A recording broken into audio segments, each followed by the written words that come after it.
जीव आत्मा अहंकार के प्रभाव से मोहग्रस्त होकर अपने आप को समस्त कर्मों का कर्ता मान बैठता है, जबकि वास्तव में वे प्रकृति के तीनों गुणों द्वारा संपन्न किए जाते हैं।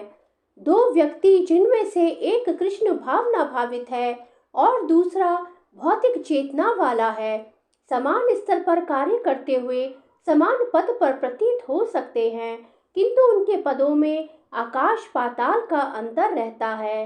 भौतिक चेतना वाला व्यक्ति अहंकार के कारण आश्वस्त रहता है कि वही सभी वस्तुओं का कर्ता है। वह यह नहीं जानता कि शरीर की रचना प्रकृति द्वारा हुई है, जो परमेश्वर की अध्यक्षता में कार्य करती है। भौतिकवादी व्यक्ति यह नहीं जानता कि अंतोतगतवा वह कृष्ण के अधीन है।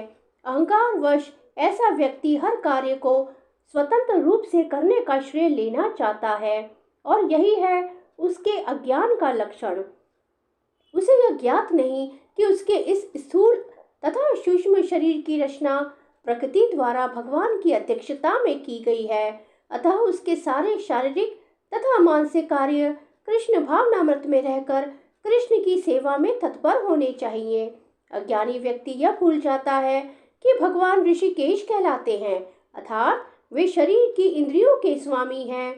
इंद्रिय तृप्ति के लिए इंद्रियों का निरंतर उपयोग करते रहने से वह अहंकार के कारण वस्तुतः मोहग्रस्त रहता है, जिससे वह कृष्ण के साथ अपने शाश्वत संबंध को भूल जाता है। परम सत्य को जानने वाला भौतिक संगति में अपनी विषम स्थिति को जानता है। वह जानता है कि भगवान कृष्ण का अंश है और उसका स्थान इस भौतिक सृष्टि में नहीं होना चाहिए।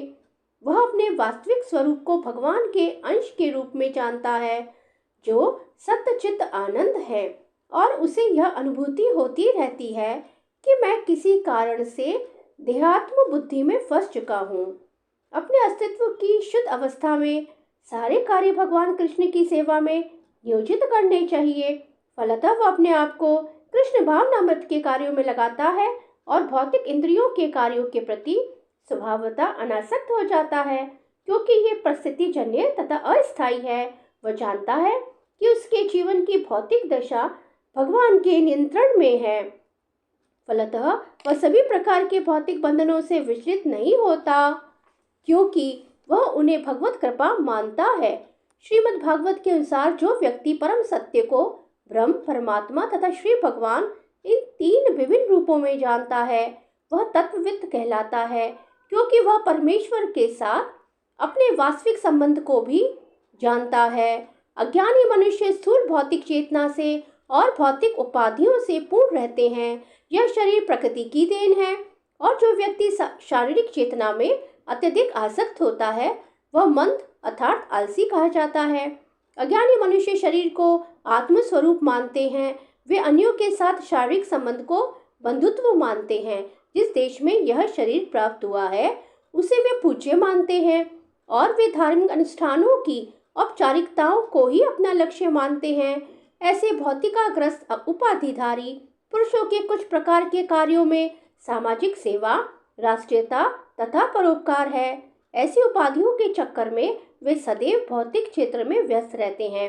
उनके लिए आध्यात्मिक बोध मिथ्या है, अतः वे इसमें रुचि नहीं लेते। किंतु जो लोग आध्यात्मिक जीवन में जागरूक हैं, उन्हें चाहिए कि इस तरह भौतिकता में मग्न व्यक्तियों को विचलित न करें। अच्छा तो यही होगा कि वे शांत भाव से अपने आध्यात्मिक कार्यों को करें। ऐसे मोहग्रस्त व्यक्ति अहिंसा जैसे जीवन के मूलभूत नैतिक सिद्धांतों तथा इसी प्रकार के परोपकारी कार्यों में लगे हो सकते हैं।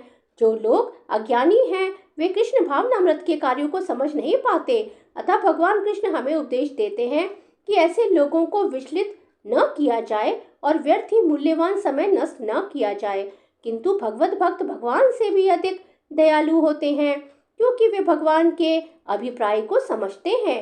फलतः वे सभी प्रकार के संकट झेलते हैं, यहाँ तक कि वे इन अज्ञानी पुरुषों के पास जाकर उन्हें कृष्ण भावनामृत के कार्यों में प्रवृत्त करने का प्रयास करते हैं, जो मानव के लिए परम आवश्यक है। श्री कृष्ण शरणं मम, श्री कृष्ण शरणं मम, श्री कृष्ण शरणं मम।